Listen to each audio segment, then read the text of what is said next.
You know, this country captured 5 ISIS leaders, very prominent ones, behind a lot of attacks on American soldiers and elsewhere. In fact, in the case of 2 of them around the world in some European capitals.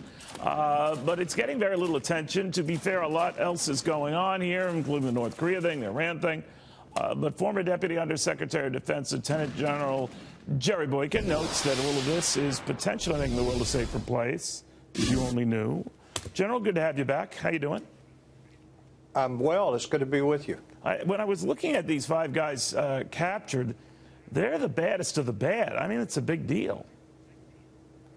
These are bad people, Neil. There's a lot of evidence that all of these guys have been shown in beheading videos and videos of other atrocities that were committed by ISIS. So this is a big win. And I tell you, if I was al-Baghdadi, I'd either head for Cancun or make sure my life insurance was paid up, because he's next. You know, I can remember, General, as can you, when we were, you know, taking it to the Taliban, like al-Qaeda. What happens with a lot of these, would we get relieved that we stop them or slow their advance? Then another nefarious, sometimes even more gruesome terror group evolves. What keeps you up at night? What worries you? Well, this global jihad. What we fail to understand, I think, collectively, is that this is a global movement. It's not just ISIS and al-Qaeda and Boko Haram. There are entities all over the world that consider themselves to be part of this global jihad. And we have to deal with this on a global basis, not just on a regional basis. And that is something that our previous administration really has had trouble with. I think Donald Trump is doing much better, but this is tough for diplomats.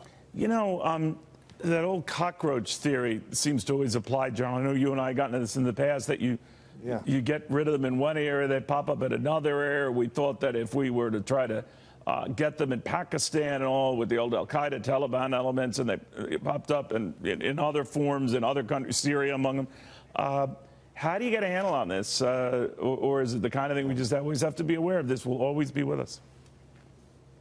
Well, there's not a strict military solution to this. You're right. I mean, they moved out of the Pakistan, the Afghanistan border regions there, and they moved down into Africa. That's why we've got a huge problem in Africa now with ISIS-like, al-Qaeda-like organizations there. And in fact, that's part of those soldiers that were killed. I mean, that was al-Qaeda associates that killed them over there. So we need to understand that it is like, you know, you can't kill them all. But I will say this. If we look at this from a global perspective and recognize that there's an ideology that is associated with this global jihad, we can deal with it a whole lot more effectively than if we think we're just going to go out and fight a war of attrition and kill all of the terrorists that are fighting because of an ideology that's 1,400 years old. Yeah, it's a long, long time of hate. You know, General, much has been made of the fact that the president has torn up this Iran deal, wants to start from scratch. Much of the European press, as I'm sure aware, with the French and the Germans and the Brits among those who signed on to this, along with the Chinese and the Russians, that was a horrific thing to do. What I took interest in seeing is that no one in the neighborhood affected, in the Middle East itself, not a one country of those, you know, all those countries, not a one signed on to this. So they're there, and they know the danger of Iran and wanted no party to it. And we tried to get them to be a party to it. What does that tell you? Well, with the possible exception of Bahrain, which is 60 to 70% Shia, all of the Gulf countries, as well as Israel and Egypt, I might add, are all delighted that President Trump has taken the global leadership on this issue and backed out of this treaty. And I think that it's only a matter of time until you're going to see more positives coming out about what he's done here, because this was a bad deal from the start, and it hasn't gotten any better.